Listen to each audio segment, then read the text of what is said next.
Germany, the land of precision engineering, giant pretzels, and trains that mostly run on time. It's also home to something far more subtle but just as impressive, a unique style of economic management that's bafflingly efficient and perhaps, just perhaps, quietly genius. You see, Germany doesn't have vast oil reserves like Norway. It's not a hub at the center of global shipping like Singapore. It's not even particularly large when it comes to population. And yet, it's the fourth largest economy in the world. Let that sink in. In a world where bigger, faster, and louder often steals the spotlight, Germany is the quiet kid in the corner who always gets the top marks, turns in homework early, and then asks if anyone else needs help with theirs. And not bad for a country where the biggest natural resource might just be common sense. But how exactly did Germany manage this? What's the secret sauce? And more importantly, can it keep this going in an increasingly unstable world? Let's take a closer look. Germany's success story isn't driven by flashy headlines or dramatic resource finds. It's driven by something far more boring, and that's exactly the point. While the rest of the world chases bubbles and busts, Germany has embraced what we might call engineered stability. Instead of extremes, it's built on balance, a finely tuned hybrid of capitalism and social safety nets, a model known as Rhine capitalism. Think of it as capitalism with a conscience. It combines the best of free market competition with strong social protections, and somehow manages to avoid the downsides of both. The idea is simple: allow markets to function efficiently, but don't leave people behind while doing it. In other words, Germany doesn't just protect its workers, it invests in them. Education, training, healthcare, pensions. Germany takes this seriously. This isn't just about being nice. It's also deeply practical. Because when people feel secure, when healthcare, education, and a stable pension system are in place, they're more productive, more loyal to their jobs, and yes, more likely to go out and spend money. Germany has mastered this balance. Its people are highly skilled. Its companies, from global titans like BMW and Siemens to precision tooling small businesses, form the backbone of the global supply chain. If China builds the world's factories and America builds the brands, Germany builds the machines that make both of those things possible. This hybrid system of Rhine capitalism didn't come out of nowhere. After World War II, Germany had a choice: rebuild quickly with raw capitalism or build slowly with structure and support. It chose the latter, and it's worked. Germany's Mittelstand, the massive network of family-owned small and medium-sized enterprises, thrives because people are supported enough to take entrepreneurial risks. In Germany, you don't need to become a billionaire for your family business to be respected. You just need to make the best screwdrivers in Bavaria, and your town will thank you for it. Berlin is now considered the startup capital of Europe, proving that a strong welfare state doesn't kill innovation. In fact, in the right conditions, it nurtures it. Let's not sugarcoat it. Germany hasn't had it easy. After the Berlin Wall fell, the country faced the impossible task of fusing two radically different economic systems. West Germany was booming, while East Germany's industries were like an old Soviet washing machine, rusty, slow,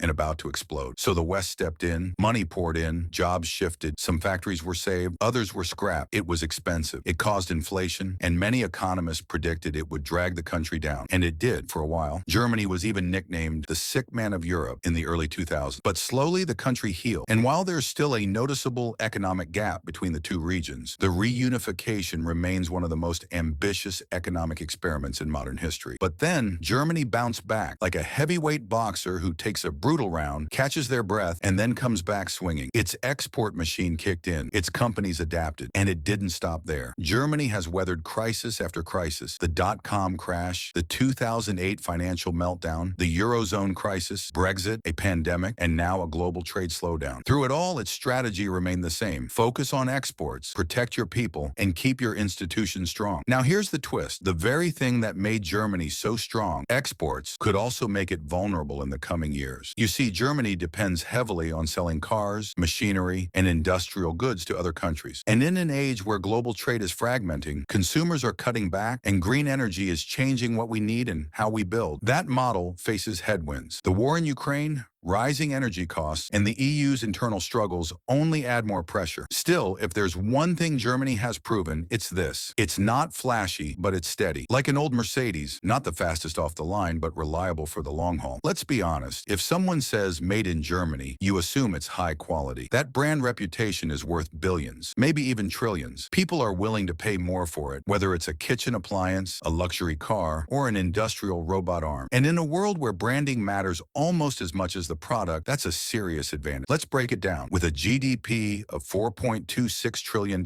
Germany is massive, just behind Japan and ahead of the UK. And its GDP per capita is over $51,000. It outpaces most large economies, not quite at the level of Switzerland or Norway, but close. When we talk about stability and confidence, it's generally excellent, though its reliance on exports and EU entanglements drag it down a tad. Growth, solid but slow. Around 20% in the last decade, respectable but not stellar. Industry, this is where Germany shines. From cars to chemistry to industrial robotics, it's a world leader. Germany proves something most people forget. Economic success isn't about growth at all costs. It's about building a system that supports its people, encourages innovation, and earns the world's trust. And maybe, just maybe, that's the real secret. So next time you're stuck between choosing high-speed growth or slow, responsible development, think like Germany. Drink a beer, eat a pretzel, and play the long game. Because sometimes a slow and steady really does win the race. Thanks for watching. And as always, cheers. Or as the Germans say, Prost.